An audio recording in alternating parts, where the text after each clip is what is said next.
حدیث نبوی۔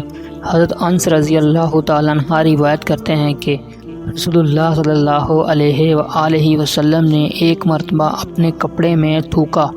صحیح بخاری حدیث نمبر 241۔ حدیث نبوی۔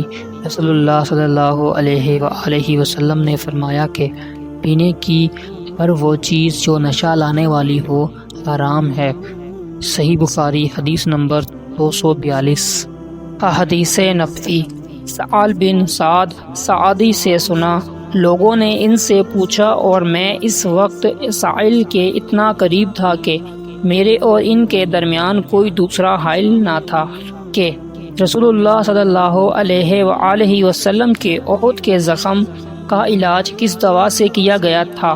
انہوں نے کہا کہ اس بات کا جاننے والا اب مجھ سے زیادہ کوئی نہیں رہا۔ علی رضی اللہ تعالیٰ عنہ اپنی ڈھال میں پانی لاتے اور حضرت فاطمہ رضی اللہ تعالیٰ عنہ آپ کے منہ سے خون دھوتی، پھر ایک بوریا کا ٹکڑا جلایا گیا اور آپ کے زخم میں بھر دیا گیا۔ صحیح بخاری حدیث نمبر 243۔